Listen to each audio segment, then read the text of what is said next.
It's like, All right. All right. Well, surprise, surprise, Surprise, surprise. surprise. I know the millennials that's watching is probably like, what that? that's That's Gomer gone. Pyle. Google it. Google it, Yep, y'all. Google it. That's Gomer Pyle. I sure is. Oh gosh. All right. So we are here with y'all tonight. Carlos and Catherine. Who know what they was thinking about when they decided to leave us two couples In out charge here. for We got no Time chaperones, Tuesday. y'all. We ain't got It's no chaperones. Time We just Tuesday. all unattended. But today is Timeless Timeless Tuesday. Tuesday. And y'all know what happens on Timeless Tuesday. We do our popcorn conversation where we talk about those conversations that can come up in a marriage. And what we do is we tackle them one pop at a time.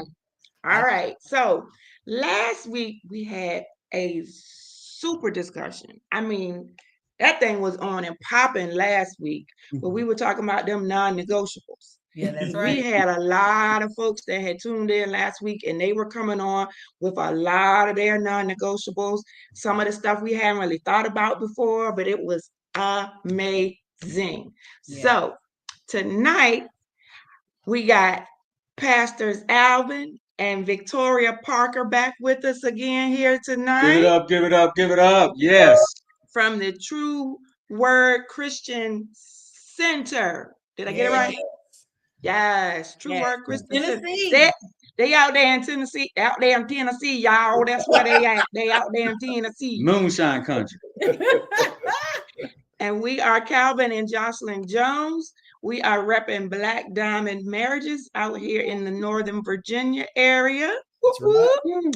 And of course, we got the fantabulous, the Green Machine. We call them the Green Machine, Carlos and Catherine. They are not here right now. Hopefully, they'll be with us at some point. Are you gonna let them in? I don't know. Okay. I have to see. They giving me the key. They done messed up by giving me the key. Yes. So tonight, the conversation we will be having tonight is how do we choose our friends as a couple, or how do we choose our community? All right. So before we get started into how we choose our friends or our community, let's define what a community is. So, what exactly is a community? Mm-hmm. What do y'all consider a community? Go ahead, sweetie. Oh. I'm gonna look it up. He said, oh, he's well, He looking it up. Oh, the- you know what? Hold up. Before we get started on that, y'all got that Power Couples Rock game. We sure do. So for those of you out there are some products out there that we want to encourage you to purchase from Power Couples Rock. We've got the Power Couples Rock game that you could use as a couple or as have a fun game night out. This is available to you. Some really fun game that you might want to do with your family, your friends, whomever, or maybe even in your ministry. You can go to powercouplesrock.com to make that purchase. The other thing that they have is the love pack. And we use that love pack as well. It gives you instructions on what you need to do. There's a little booklet that tells you what you need to do. And these cute little love pack cards, some that say for him and for her. And so this is an opportunity for you to just write a little message to your sweetie, maybe put it in his lunchbox, put it on his pillow, just to let you know you're thinking about him. So you want to take advantage of these items that they have out there ready for you to use. Again, go to powercouplesrock.com. Grab you some of these today. All right, let's get into that question again. I got one question. Is that lunchbox metal or what? You said put in this lunchbox. Is it metal? Well, it would really be him putting it in my lunchbox because I'm the one with a lunchbox, not him. So I had to leave it on his office desk or leave it on his pillow. So he had to put a disclaimer out there. We had to put a disclaimer out there. Those little love pack cards, they are not for to-do lists. So you can't use that to make a honey-do list. You can't use that to be like, boo. swing by and pick up some spaghetti sauce and some noodles. Exactly. That's not what it's for. That's not what it's for. It's to give It's a for you sweet, to remind your boo how much you love and think about your boo. Exactly. All right. Okay, so let's reverse it back and let's start talking about this community here. All right. If you're out there watching live, let us know. Put your name in the comments. Listen up. Give us drop us a little line. Have a saying, little hey, we here in the world, in the live world. All right, so let's talk about this community. How do you? What you got, Pastor Alvin? How do you choose your community? We're going to define community first. What does it say a community is? Community, according to Webster's, is a unified body of individuals, people with common interests living in a particular area, or a group of people with a common characteristic. It's people who like the same stuff, people who have the same goals, people who are striving for the same things. That's what I gather from Webster's definition of it. And when we first got married, our community really came from our local church. And what we started doing was just identifying people in our local church that, like he said, had similar, well, not even I said, they were just married folks, married people just trying to make it happen, make it work. And so because we were all sitting in the same local church, hearing the same messages, that was kind of the thing that we had in common until we all started like meeting, having potlucks, having conversations. And then that helped develop the relationships to where we could see and recognize the things that we had in common. Then sometimes that comes from going to marriage conferences or, having like-minded friends, like having the Greens as friends and meeting the Joneses. Yeah. We've been saying, man, we can go on vacation with the Joneses and never even knew the Joneses until we started doing popcorn conversations. So that's where our community started. We normally always look for our community within our local church first. Yeah. So I know for us, for the first couple of years of our marriage, we didn't have a community. We kind of stayed to ourselves a little bit because we was like, we don't want nobody in our business. Right. Everybody don't need to know what we dealing with. Everybody don't need to know what's going on. So we was, it was just us. And even though we would, hang out with other people or things like that, we still were kind of standoffish, a little bit, because we didn't really understand the importance of it. We were so much in survival and protect mode when we first got married that we didn't even consider those types of things. Wasn't until, maybe about 5 years ago, we started really thinking, okay, we need some folks that we can actually trust, because one thing a community is a gossip group. That's right. Exactly. So if you find yourself with people and all they want to do is talk about other people and make fun of other people and tell you the latest and greatest, tea on this one or that one, that's not community. Exactly. That's not community. That's a gossip group. And so we knew that's not what we wanted to be a part of. And we hadn't really found a true community at that time. But I can say now, we do. We have friends, but we also have now an actual community that if something was to go down in our marriage, we have a community of people that we know we could say, hey, this was going on. We really need y'all to be praying for us and with us. That's awesome. Yeah, so we got a couple more people that jumped on. So just to let everybody know that that the Alvin and Victoria and the Joneses, we took over popcorn conversation tonight. So we running this thing the best way we can. We're probably not as good as the Greens, but we're gonna do what we do. So they may jump on a little bit later, but until then, you got us. Welcome. Yeah, that's welcome right. to popcorn conversation. And our question today, Ms. Johnson, would you remind the community of what the question is? We are talking about how do we choose our friends as a couple? How do we choose our community? And one thing that I looked up was why is building a community as a couple even important? Like, so what, you got friends, as who cares? Like, why is it even important for you to have that? And so what we found is that when you are part of building a supportive community, it significantly protects your marriage because it Mhm. provides external validation, it Mhm. fosters shared values, and it offers a sense of accountability. And Mhm. all of those things mixed together can then help us as we navigate through our challenges and the pressures of married life. Mhm. So when we're talking about external validation and accountability, it says that a supportive community can provide a framework for what is considered normal and acceptable behavior within a marriage. So again, this is why it's key that you hook up with the right folks, Absolutely. Yep, absolutely. because your community is what is going to be used to help establish normal Mhm. and accepted behaviors. Mhm. So you don't want to have no community where it's okay for Sally to come over and be sitting in my husband's lap. No, Yeah, we're no, not doing that's not that. community. We're That could not turn, doing that. yeah, that Right. could turn into something bad.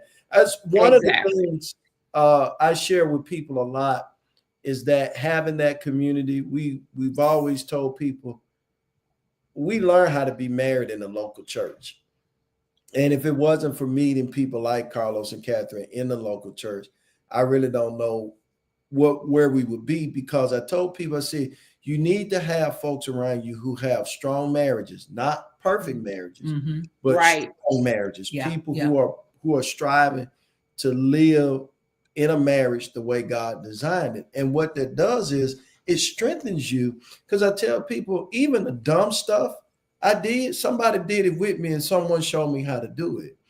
And Mm. in Hebrews chapter 6, 23 through 25, it says, let us hold the profession of our faith without wavering, for he is faithful that promised, and let us consider one another to provoke unto love and to good works, not forsaking the assembling of ourselves together as the manner of some is, but exhorting one another, and so much the more as you see the day approaching. Another word for that word provoke could be encourage one another, Mm. Mhm. because we were never meant to do it alone.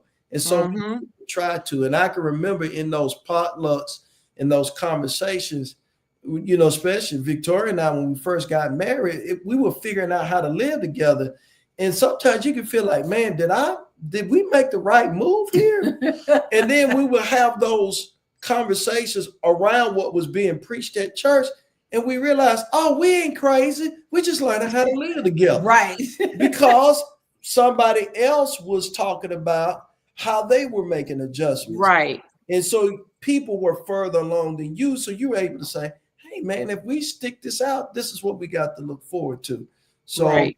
that having that has been really great. I think one of the key things he just said is, in marriage, you're not meant to do that alone. And like Right. you said, Jocelyn, earlier, you just trying to keep everything together, keep everything isolated, and we shouldn't be doing it alone. That's what the Right. importance of having that community from your local church is, so that you can have these conversations. You can have people that you can share and talk things through, or even just some of the silly things that you may have them heated fellowships over. And then you realize, man, we're not the only one arguing about the trash. We're not the only one arguing about picking up, or having those discussions. Mhm. And it helps you to understand that you're not in this alone, and to understand that these are the types of things that you do. You grew up in two different households. Mhm. Right. My mom did things, and the way his mom did things were two different ways. And so now you got these two cultures you're trying to blend together to make it work. And then having other people to have those same conversations, like, what, y'all not crazy. We had those same conversations. Yeah. I have a question. Uh-oh. Mm-mm. No, to you guys, when you said y'all were in survival mode when you were first married, and then you started to say, okay, we need to work on community. What opened you guys up to that? Because I can understand being protective of your marriage and you not want to, because people don't handle information well sometimes, and you got to be careful who you let things out to. So how did you guys get to that point where you started to open up some to a community, because I can understand people feeling that way, kind of closed in and say, wait a minute, I don't know these people, what's going on? So can you share some of the steps that help you guys move towards saying, hey, let's plug it into a community? Mm-hmm. So for me, it became a thing of trust. When we first got married, there were so many people that knew each other, and they knew people from our past, and so we were being very strategic and careful about that, because we didn't want that to become the take back church type of people. So once we started meeting different people in different that really had no connections with our true past, that's where we started, building that community and trusting. And then we just started sitting down and talking to people. You know how when you first meet somebody, you'll say, something's not right, or yeah, we need to connect. Like prime example, like Carlos and Catherine. We were at UCPia 1000 live rather, and we ended up connecting with them on the very last day, just because. And going into it, Jocelyn and I, we kept saying something different about that couple, something different. Out of all the people that were there, they really stuck out to us, and we hadn't met them at all. And then the last day, just so happened, we ended up having like shirts on, and Jocelyn made a point to him. I point to Carlos, and it got down there. Then we found out that tennis. We found out tennis, and that's how it started building our community with them. Is because when you start talking like-minded, it's not just in the spiritual realm, which is very, very important. It's also in the natural realm. What do you all have in common? Do y'all, do the couples, y'all just like to go out and eat, go out and play golf, go out and play tennis, whatever it may be, or just go to movies, go on vacation together, or whatever. That's how we started building our community, and that's how. And things got lighter. We were freer, even in the financial realm. Yeah. We were freer in building that community there. We built a community because God spoke to us and say, "Hey, go bless this couple." Wow. And take this couple on vacation. And we didn't really have a relationship with them before then. But after, we said, "Hey, God told us to bless you." Right. And that's how we're building our community. Yeah, because when we first got married, there were more people that were against us than there were for us. Gotcha. So we had a lot of people that were literally waiting for us to fail. I know at one point, someone came to me and said, I don't know if you know this or not, but there's a betting pool going on with how long you and Calvin gonna stay together. And these were people in the church. Are you serious? Wow. Yes. So it was like, okay. So again, that was why we were more in like protect mode, and we kind of stayed to ourselves. And there were people that knew us and knew about us, but nobody really like tried to hang out with us. We were kind of isolated. So it wasn't like we were getting invited to stuff.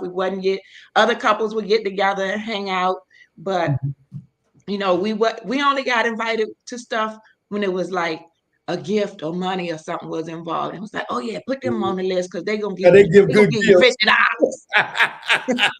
So one of the things that Dr. Arnold, who is our cousin, he really honed in with us, like the importance of community and things like that. And so we had seen what he was doing, and we were like, okay, that's cool, but that's not for everybody. That's not for us. So it wasn't until when we were in Australia, and it was just he and I, and that was when he and I got closer together. But that was also when we realized, you know what, we really need people that are like us, that we can just be free to be ourselves with and around, and in a protected environment, a safe environment. So yeah, that's pretty much how it started for us. We had someone that post on here. What about never having a community because the community has isolated you? We were just gonna pull that up, and I would like to answer that, because I can understand feeling isolated by people. And one of the biggest things, the enemy uses offense and hurt feelings to drive people away from the local church. In Ephesians chapter 4, it talks about every joint brings a supply. Right. In a community, everyone, I tell our church all the time, I said, never underestimate your presence in a seat and what that does for someone, because everybody's overcoming challenges to be around other people. Yeah. And the devil works overtime in people's thinking to make people feel like somebody's thinking about them, thinking negatively about them when they're not. And so having a community is very important. And I would say you would have to work past your feelings. You'll have to forgive people to enter into a community and not make the present people who are in the community pay for the people who hurt you in the past. Yeah. Because if you hold on to that, you could be missing out on wonderful things that a community, a local church can bring you. Because we've had some things happen to us in the local church where I wanted to go in the parking lot and go lay his hands on some people. Yeah. Take them earrings off. And if we gave you the details, you'd be wondering, y'all still in church? But I learned from the scriptures that, okay, God, we got to let this, I have to forgive them just like you forgave me. And it kept us open, like developing relationships we have now, meeting you guys, other people. If we stayed closed off, we would miss out on a supply that God uses other people to bring to us. So I would say to Cherie, I think that's how your name is said. Yes. Learn how to forgive, and you have the power to forgive according to Philippians 2:13 and Romans 5:5, because that love is in you. To let God show you how to let things go so you can enter into a community. Because if you talk to enough people in the community, you'll find out they felt the same way before they entered into a community. And we actually, go ahead. That particular community is not your community. That's right. So don't get in your feelings or get into offense about it. Just accept the fact that, hey, maybe this isn't my community, and God will lead you to the correct community. I tell people all the time, don't go where you're tolerated. Go where you're celebrated. Right, where you're wanted. Let them go. Catherine all up in here. What's happening? What's happening? What y'all doing on this live show? We have a popcorn conversations, girl. We got things to do. Everything. Yeah. We having a conversation now. Y'all need to be quiet. Y'all need to be quiet. We're in the middle of conversation. Okay. Y'all go right ahead. We gonna see where we can join in. Right. Is it all right? So what we did as well. Cherie, I'm sorry. To finish, go ahead. Let Carlos and Kathy hear Cherie's question. So we had a question. What about never having a community because the community isolated you? And so one of the things that we are telling the person is, hey, you can move on and forgive the person, and maybe that community that you're trying to connect with is not the community, and that you need to move on to let God help you find the community that you belong to. The other thing is, don't be involved in, don't go where people are tolerating you. Go where you don't want to be somewhere where somebody tolerating you, because that's not going to make for a good environment. Go where it's celebrated, where people want to engage you. Somebody's got something in the background. Yeah, somebody got to Y'all get it? Y'all can hear that? Yeah, we can hear that real good. Well, what's that noise? That real good. So why are we getting the distraction over with? We're gonna so my answer, I think we should choose our community very carefully. And choosing those people in your community, you need to definitely be led by God and by the Spirit. And to really, everyone is in your life everybody's in your life for a season.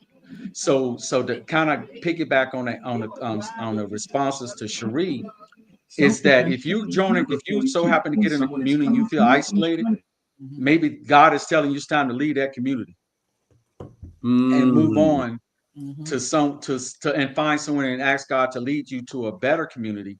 That's sometimes, unfortunately, sometimes that's even in the church. Yeah. Um, Yeah. but yeah, so we're not saying church hop, but you got to go in the community where you being fed and where you can feed.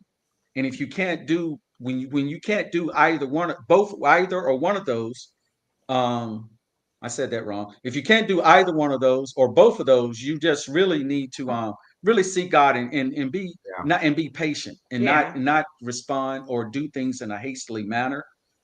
Because when we get into ourselves, we're going to screw it up. Yeah.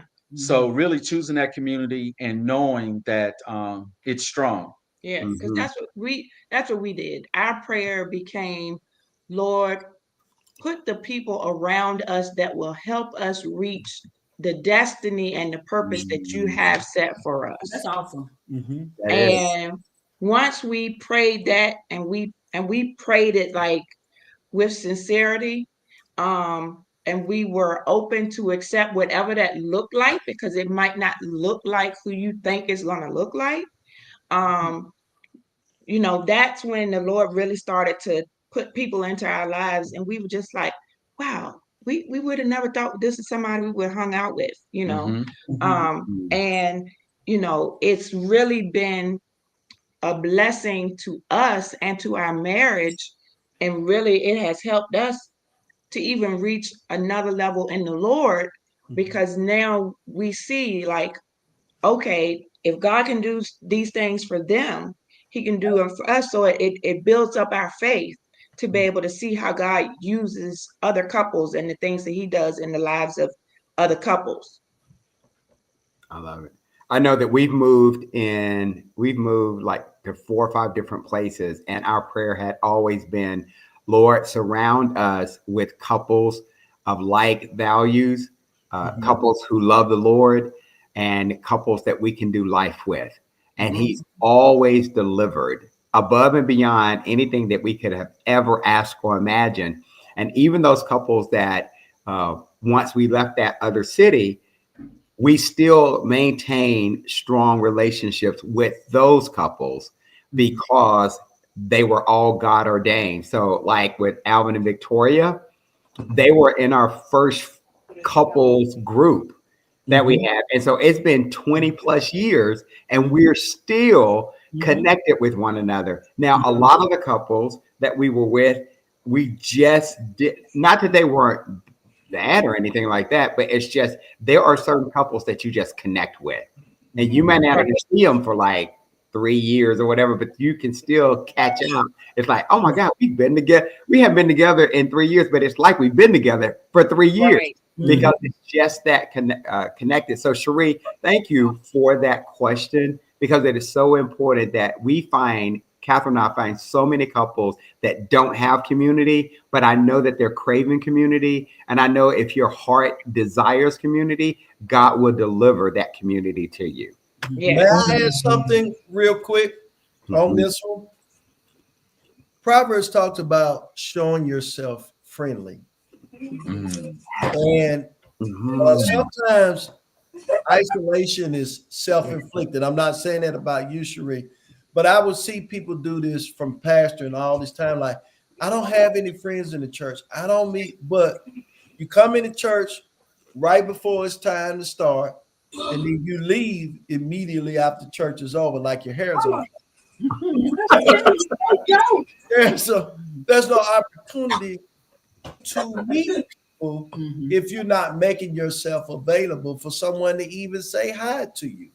So I would encourage anybody out there that's feeling isolated. And I'm not saying you're the blame, but I am saying make sure you're intentional of making yourself available for some small talk, to engage with people outside your comfort zone, to be open to say more than just, hey, how you doing? And actually talk, because that's how you meet people. Yeah. And I was guilty of that. I was guilty of that because Calvin is like 195% extrovert. No, I'm not really. 95%. Like he loves people. He loves being around people. He loves being in the mix. I am a highly functioning introvert. If I'm in a group, I can roll with you, but after a while, I'm like, okay, y'all getting on my nerves. I got to go. I love you. But I got to go. And I'm time by myself. I've got enough. It's time to go. Yep. So sometimes I would intentionally just get that mean mug, like, you know, like that don't select me for jury duty face. Because I did not want to be bothered. I did, you know, and somebody said to me one time, they were like, well, you know, I wanted to be your friend, but I didn't know how to take you. And I was like, good, because I didn't, at that time, I would tell people, I don't want no more friends. Wow. I don't want no more friends. I don't need no more Oh, friends. Because what? I saw more friends as more drama, more issues. Mm. So I was like, I don't want to be bothered with that. So I got a question though. We who have overcome and we know what community is all about, and we run into a couple that's kind of sitting back in the corner, being shy. How do we embrace them to join a community and just to make them feel comfortable? Without freaking them out. Yeah. Offer them an opportunity. Without seeming overbearing. Right. I would say offer them an opportunity and check their response. You know, it's like sharing the gospel. Is finding those soft entries, conversation, and watching them and watching their response. As if they're reaching for it, give them a little bit more. I did it in Costco yesterday, talking to a guy. He seemed to be open, and as Jocelyn say, the scripture starts spitting out like watermelon seeds. And the guy, by the time we finished, Victoria's like, Alvin, you got to let the guy go to work. But he was drawing on the conversation, and I was just feeding him more. And by the time the conversation ended, he said, I got your number. Can I call you? Yeah, I do you said, mind if I use your number to call you to ask you some more questions? I was like, sure. Yeah. So I think questions, soft entry, and see how they're responding to them. And if they're not responding, back out. Yeah, right. Environments where people are kind of off to themselves. A simple going over and saying, hey, how you doing? You know, I've seen this at conferences, at events. I'll see somebody by themselves. I may go over and just speak to them, ask them, you know, how did you come to this place, or what made you come here, or find out where they're from, and just have small talk conversations before you get into that. Because the more you have the small talks, the more they open up. And when they open up, that's when you can kind of find out, you know, where they're going to church, you know, the community of people that they're hanging out with, things like that. And the Holy Ghost just give you wisdom on the direction to go in those conversations. I agree with you. Yes, Victoria, I definitely agree with you on that. I have found myself in situations where I just usually have kind of just watched the room or see who's in conversation or who's isolated by themselves. And I just kind of make small talk. I'm very, very in tune if somebody's pulled to the side. And I don't know, I'm not sure why I'm so drawn to that. And maybe because naturally my tendency is I'm a little bit more introverted. And I know some people may not think I'm introverted because I wouldn't have thought that. Yep. I really, my natural tendency is that way. Yep. But when I've gotten the rest I needed, or if there's not like, if it's like back to back, just like people just like constantly over me, it can be overwhelming and I need time to rejuvenate. Gotcha. And so I'm very in tune and very keen on seeing the room and who's not, you know, made any connection. And I think that's crucial. And even with that though, we still have to use the gift of discernment and be led by the Lord, because some people might not be ready to receive yet. Because I know for me, those times where I would pull back and I would be sitting by myself, I ain't want nobody to come and say anything to me. Mhm. And if you do come and say something to me, I'm gonna be like, you can go back over there with your friends Mhm. Mm, because I'm fine. mhm, Yeah. Because I wasn't in a space to receive that yet.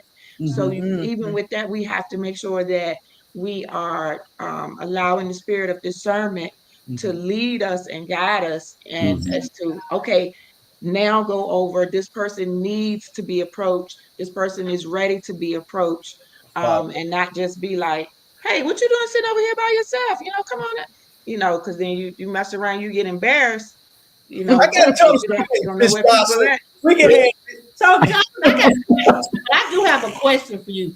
So, would you say that you would have that type of response if you were in a space where there should be community type conversation? mhm. Where I would have had that type of response. Uh-huh. Because you Oh were yeah. saying having this discernment, and I was more thinking of the spot of, okay, you're in an environment to where Mhm. you can develop community. Hmm. So it's like, if you don't really want to be in a community frame of mind, why would you be in that space? I would appreciate Because that space. you could be there to be with your spouse, to support, be there with your spouse. So like I was saying, Calvin loves people. That's his energy. He Mhm. loves being around people. That's where he thrives, Yeah. is in being around people like that all the time. But for me, I'm a lot like Catherine. Like after a while, and he even knows now, like I can't do crowds. I don't do a lot of concerts and things like that because I can't do people all up on me and all around me. Um, but I'm an introvert by nature, so my preference is to do things on my own, by myself, small group, if possible. But um, yes, I have Mm-hmm. been like that because I'll be somewhere with him, Mm-hmm. community around, and Mm-hmm. be with him, and he's out talking to people. I'm over to the side, and somebody come and talk to me, I just be like, I'm good, thank you, I'm fine. You can go back So, over but there. I think that's somewhat different in being How so? in a, I think it's somewhat different than being in a community as opposed to being in an event. Because a lot of times Oh. when we're in an Yeah. event, she may become like that. But when we have our community, it's different. um, it's more intimate. Gotcha. Right, as long as it's more It's intimate. it's more intimate, and so Okay. she takes the show when it's intimate. I just sit back and start laughing, Yeah. Mm, and I was Right. I think for me, when I'm inviting anybody into the community, it's important that I get to know them and we just spend time with them themselves to really discern what it is that they're looking for. Mm-hmm. And if they're in a space where community is going to be appropriate for them at this point, needing to understand their story, needing to understand where they are in their marriage, and if they're in a very challenging or difficult space at this point, it may not be best to introduce them to a community just yet. It may be mm, best that how do we actually come alongside of you or give you support tools, resources that can help Mm-hmm. strengthen your marriage. And then once you get in a better space, Yeah. then we can start introducing you into a community where you can continue to grow and develop and understand that you're not going through this alone. So I just, even though I may be way out there, but I'm still very intentional about uh, inviting people into spaces from community standpoint if they're not really ready yet. Mm-hmm. Hmm. That's good. Good. okay, That's a good point. okay. That's a great point. I have a two-part question. Yes. What are the benefits Mm. you all have experienced from community, and what is the goal of community, or should there be a goal of community? So, what are the benefits some of us have experienced from community, What's the goal? What's the purpose of community? Because people will throw things around like that, but they never know what the purpose of it is Right. or what they should be even what's the benefit. Because I'm always thinking, okay, what's the benefit? Because if I'm going to spend time in this, is there a benefit? Is there a so that's my 2 Mhm. minutes. That's a great question.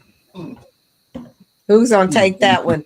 I've Well, got. we talked about ours. We talked about ours earlier. How we talked Yeah. about for us the benefits that we found since Mhm. we've been, more connected to community. That how it has helped to strengthen our marriage, Mhm. because we have other people that are holding us accountable. We also talked about how it has even strengthened our faith and trust in God when we see how God is moving in the lives of other people. As far as the goal of it, I think for us, our goal was to, because we've always heard, don't hang around people who are where you are, hang around people who are where you want to be. Mhm. Mm. So when we heard that, we became more intentional with who we were around. You Mhm. know, they always say birds of a feather flock together. Well, we picked up our feathers and we take our feathers to where we want to be a part of the flock. Gotcha. I think a Mhm. lot of times, unless you're sitting in a professional arena type of community, like I'll just be a little bit open about this. So like when we met Catherine and Carlos, they helped us. Our purpose in our community at that particular time was to help us to launch Black Diamond Marriages.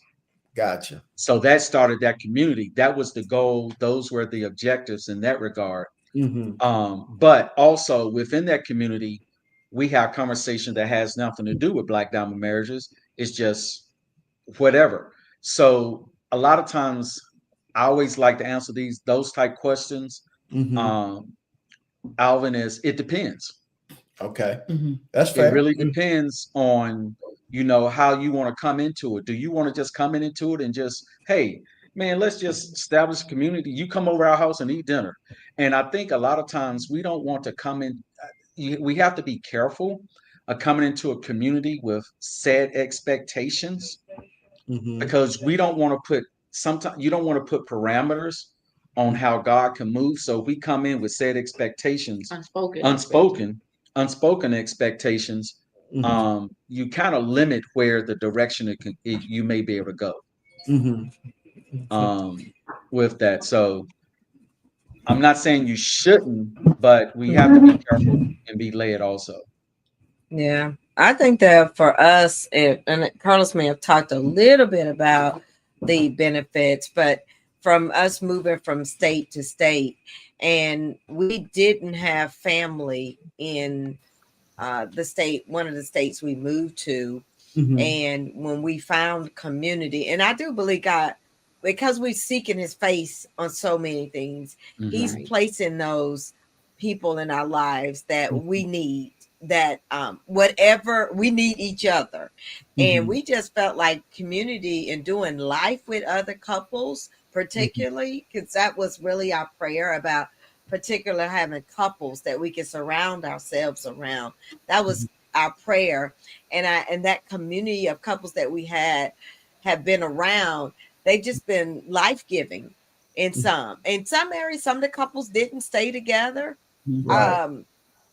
but we didn't treat them any different. We still lived our life, our marriage, the way God has called our covenant to be alive. Mhm. And but it was such a time as it was in Cincinnati and then to Georgia.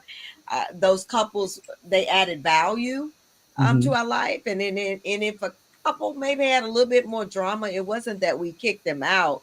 It's just that we helped them navigate what that would look like. And maybe we didn't spend as much time Right.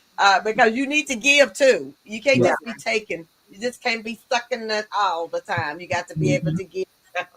And that was just important. So I found a lot of benefits in it, and I found like I can talk to.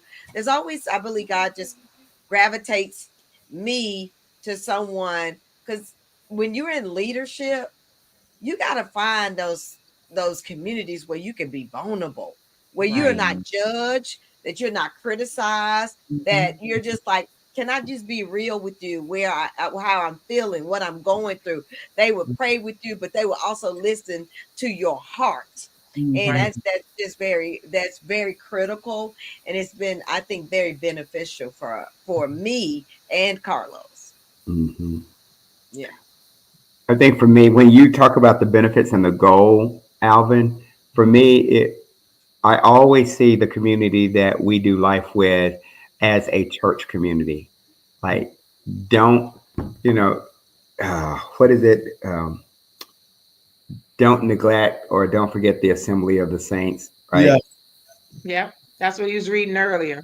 Right. So I don't want it to be, so I want it to be where the Holy Spirit in Christ is engaged in our community.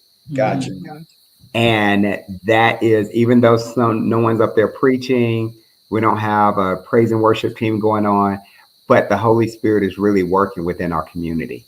And so for me, that is like goal, is to how can we make sure that Christ is represented even outside of the walls of the church? We go to the local church so that we can get what we need in order so that we can be a witness for him out there. But when we get out there, we've got other couples that we should be discipling, and not only discipling, but we should be doing life with, because we're all part of the church, but we all go to different churches. But I feel like even here, this is church to me.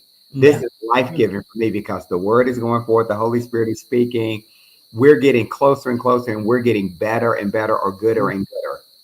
Because we're around you all, and you all are forcing us or moving us, elevating us to that next level.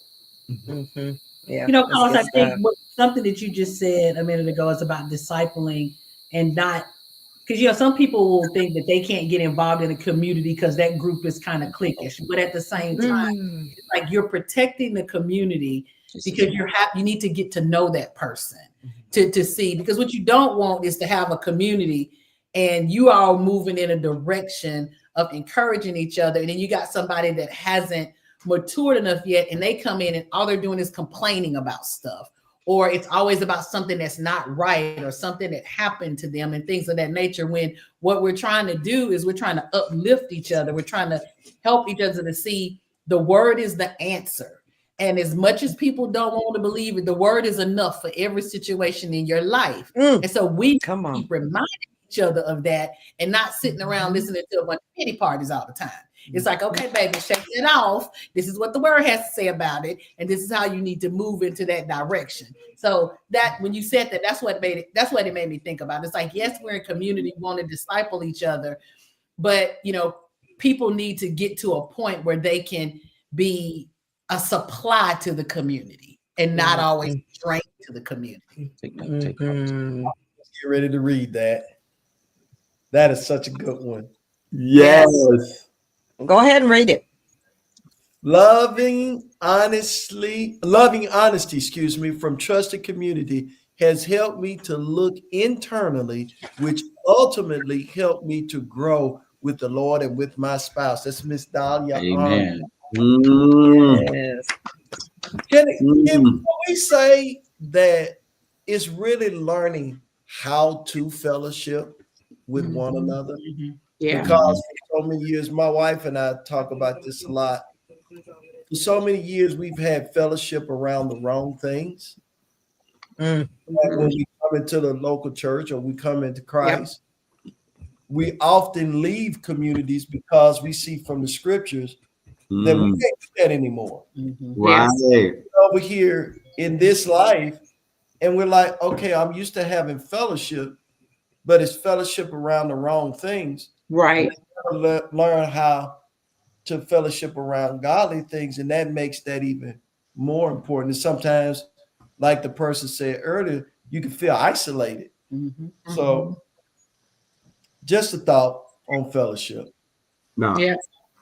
And I would say, you said there's purpose in the community. One of the scriptures that me and Catherine really live off of is Philippians 1:9-11, where Paul is talking to the community in Philippi. and he's talking with them not only how to love much, but how to love well. Mhm. And the purpose behind the love of people. Because it says that you need to use your head and test your feelings so that your love is sincere and intelligent, not sentimental gush. Live a lover's life, not just from a husband and wife, but live a lover's life, circumspect and exemplary, a life Jesus will be proud of, bountiful in fruits from the soul, making Jesus Christ attractive to all, getting everyone involved in the glory and praise of God.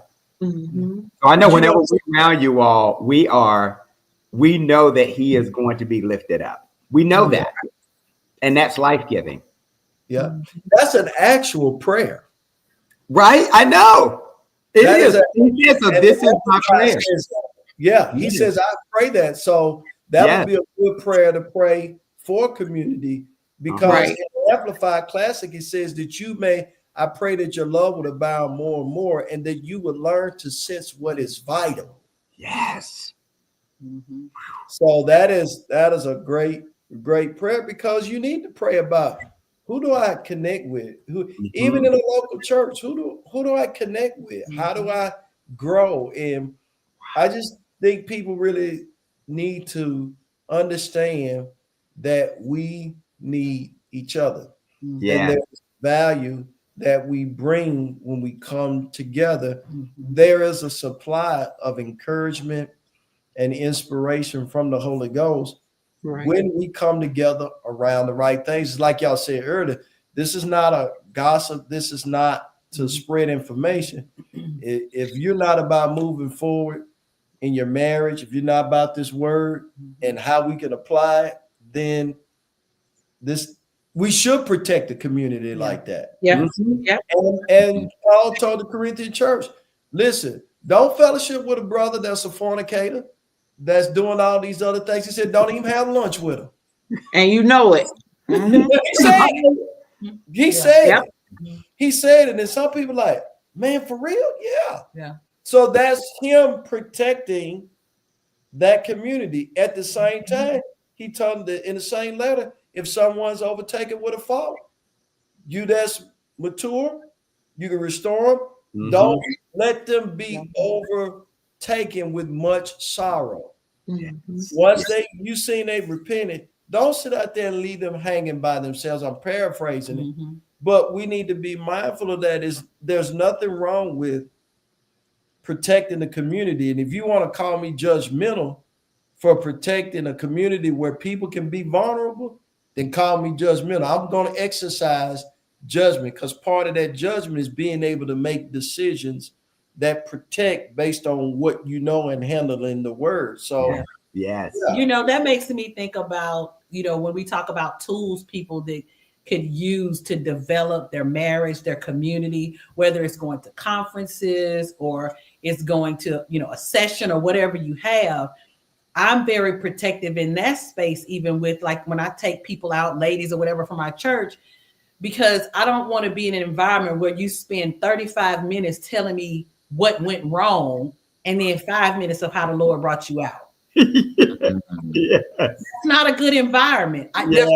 I'm not going to go to a conference where I'm going to hear 45 minutes of what happened in 5 minutes of how God brought you out.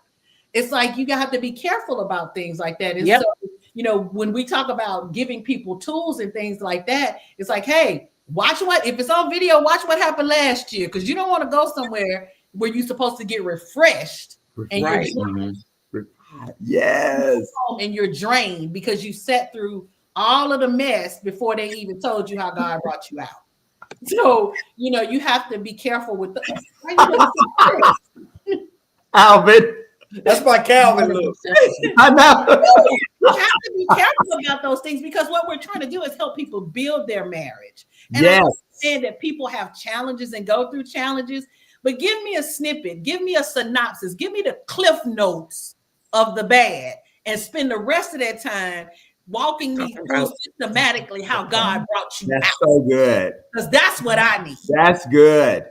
That's good. So if that's not what you offering, then I don't. But here, that reminds me then, Victoria, we don't want to give the enemy or Satan so much credit and so much Absolutely. authority That's Yep. exactly what I'm over our lives. It's like, Yep. no, you are the small piece, talking but about. here's God, the big piece. Here's the Yeah. big Yes. We're going to spend our time glorifying Him, thanking Him, for giving us the victory over that particular situation. Yeah. Love that. Could Yeah. I add this?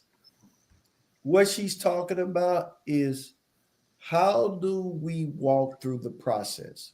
Mm. Mhm. Because so many people know where they want to go, they know where they are, but the development, how do you develop? Mm. How do you stay with the process until you let that word and patience have its perfect work and fully Come develop? on. Right. That's where Come people. on. So if we could spend, when we're gathering together, if we could spend most of our time, how do you get up and make your faith confessions every day when you don't feel nothing? That's it. When it's boring, Mhm. when it look like it ain't changing and it don't feel so good. Exactly. Exactly. What do you do in that time? You get up and say it anyway. You Because do. it's Say it. beneath the ground. Yes. And even though you can't Yes. see it, it's still germinating. Yep. If Mm. you don't dig it up, it'll grow and produce fruit. And I Yep. think so many people they get excited about what could be and they glorify what has been, but nobody puts any attention on you need to be skillful and love this process of development so that you so that you live out what's already on the inside of you. Right. That Right. consistency and that discipline. Even when you tired. Yeah. Yeah. That's right. Tirade. When you tired. When you tired, you still gotta go. Yes, man. Y'all preaching tonight on that. That's good, Albert. Listen, okay, I wanted to put up what Cherie had said about how community has helped her over the last 30 years growing both spiritually and naturally, and to be vulnerable without judgment, to cry and rejoice That's and bring awesome. correction. And Yes. bring correction. That's what a lot of people don't want, though. Yes. That's a great community if they So bring you got good community if they can not only bring it, but you receive it. Yeah, Come on. that's Mhm. awesome. Give it Yep. up. For Yeah. Can I sure. share a little thought about correction? Yes. Absolutely. My wife says almost an hour. It is. I know. We're getting ready to go. We're getting ready Sometimes to go. people mistaken correction for punishment. Yeah. They're two different things. Mhm. Punishment is judgment for wrongdoing. It's the consequence of wrongdoing. Correction is taking out what's wrong and replacing it with what's right, so you don't have to experience punishment. Mhm. And so if people Ooh. would receive correction as someone trying to keep them from having punishment or Right. judgment, they'd be more open to correction. Yes. Mic drop. Oh, I you're love right there. That's what I was going to say too, Calvin. Mic drop. Right there. Right there. Wow. Wow. Well, I think that shuts it down right That's there. good right Yep. there. Well, let me just say thank y'all for taking over the popcorn conversation. It's gonna take over. And listen, I can't wait to see and hear the beginning because we missed that part. Because they snuck in here, y'all, and took over our popcorn conversation. But it was good. That's what community does. This is a great way to see it as an example of how community can help each other out. So we appreciate y'all. Appreciate the Parkers from True Word Christian Center. Yes, in Tennessee, and then Black Diamond Marriages in Black Virginia. Diamond. Yeah.